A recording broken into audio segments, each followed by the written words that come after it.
নমস্কার বন্ধুরা, বাসন্তী কিচেনে আপনাদের স্বাগত। আজকে আমরা তৈরি করব ডালের বড়ি দিয়ে গুঁড়ো মাছের মাখা মাখা চচ্চড়ি। চলো রেসিপিটা দেখে নেই। প্রথমে একটি কড়াইতে তেল দিয়ে ওইদিকে ভালো করে ধুয়ে রাখা গুঁড়ো মাছের নুন ও হলুদ দিয়ে ভালো করে মেখে নিচ্ছি। ওইদিকে তেলটা গরম হয়ে গেছে, এখন একে একে মাছগুলো দিয়ে দিচ্ছি। গুঁড়ো মাছগুলোকে হালকা হাতে আমরা উল্টে পাল্টে নেব, না হলে ভেঙে যাবে। মাছটাকে লাল লাল করে ভেজে নেব। মাছগুলো ভাজা হয়ে গেছে, এখন নামিয়ে নিচ্ছি। সবগুলো মাছ ভাজা হয়ে গেছে। ওই তেলে ডালের বড়ি দিয়ে ডালের বড়িগুলোকে লাল লাল করে ভেজে নেব। ডালের বড়িটা ভাজা হয়ে গেছে, এখন নামিয়ে নিচ্ছি। ওই কড়াইতে সামান্য তেল দিয়ে শুকনো লঙ্কা ও গুঁড়ো সস দিয়ে দিচ্ছি। আগে থেকে নুন হলুদ দিয়ে মাখা আলুগুলো দিয়ে নেড়ে চেড়ে নিচ্ছি। আলুগুলোকেও আমরা লাল লাল করে ভেজে নেব। আলুগুলো ভাজা হয়ে গেছে, এখন বেগুন দিয়ে দিচ্ছি।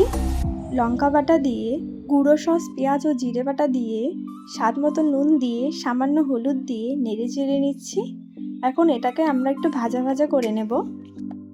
আলু ও বেগুনটা ভাজা ভাজা হয়ে গেছে, এখন সামান্য জল দিয়ে এটাকে আমরা ভালো করে কষিয়ে নেব। কষানো হয়ে গেছে, এখন জল দিয়ে নেড়ে চেড়ে নিচ্ছি। ফুটনো এসে গেছে, এখন ভেজে রাখা গুঁড়ো মাছটা দিয়ে নেড়ে চেড়ে নিচ্ছি।